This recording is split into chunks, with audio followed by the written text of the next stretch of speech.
চলমান সহিংসতা নৈরাজ্য নিরসনে সেনা মোতায়েন করা হয়েছে। একই সাথে ঢাকাসহ সারা দেশে র্যাব, পুলিশ ও বিজিবি সহ আইন শৃঙ্খলা বাহিনীর সদস্যরা তৎপর রয়েছে।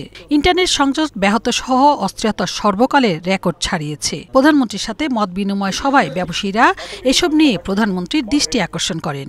শেখ হাসিনা পালিয়ে গেছে, শেখ হাসিনা নাই, শেখ হাসিনা চলে গেছে, শেখ হাসিনা পালায় না।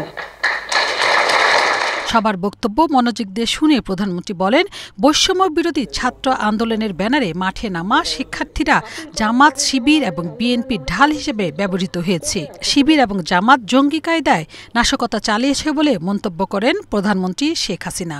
আওয়ামী লীগ, ছাত্রলীগ তারা ছাত্রদের বিরুদ্ধে যখন ইউনিভার্সিটিতে গোলমাল শুরু করেছে, আমি ছাত্রলীগকে বলছি তোমরা বেরিয়ে চলে আসো।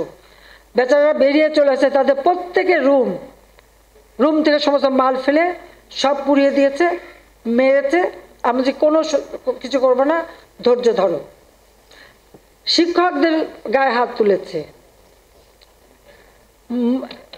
মেয়েদের পিলারের সাথে বেঁধে ছাত্রলীগ করে কেন তাদেরকে ধরে মেরেছে।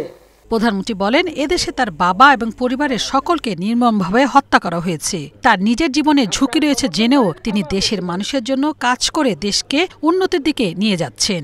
2021 সালে বাংলাদেশ উন্নয়নশীল দেশের মর্যাদা পেয়েছে। এটা আমরাই আমাদেরই কষ্টের ফসল। 2009 থেকে এই পর্যন্ত দেশটাকে ওইটুকু তুলতে পেরেছি বলে আজকে সেইটাকেই ধ্বংস করা হচ্ছে। যে এই বাংলাদেশের কোনো ভাবমূর্তি না থাকে, ভাবমূর্তি না থাকলে আপনাদের ব্যবসা এমনি লাটে উঠবে, এটাও মাথায় মনে রাখবেন। এবার যারা নাশকতা চালিয়েছে তাদের চিহ্নিত করে বিচারের মুখোমুখি করা হবে বলেও জানান প্রধানমন্ত্রী। শিবির, জামাত এবং বিএনপির যারা সন্ত্রাসী, এদের বিরুদ্ধে যথাযথ ব্যবস্থা নিতে পারবো। 13-14 অগ্নিসংযোগ যারা করেছে তাদের অনেকেই শাস্তি দেওয়া হয়েছে, একবার জানি, কিন্তু শাস্তি দিয়েছে, আবার জেল থেকে তারা ওই একই চেহারা। তবে এবার অত সহজে ছাড়া হবে না। ব্যবসায়ীরা কেউ যদি নিজ দায়িত্বে প্রতিষ্ঠান খোলা রাখতে চান, সেটি করার অনুমতি দিয়েছেন সরকার প্রধান। কেউ যদি মনে করেন যে হ্যাঁ আপনি আপনার কারখানা রক্ষা করতে পারবেন, সেই শক্তি আছে, এটা আপনারা খুলে ফেলতে পারেন। লাবণ্য ভূঁইয়া, এশিয়ান টেলিভিশন, ঢাকা। এরকম একটা অবস্থার মধ্যে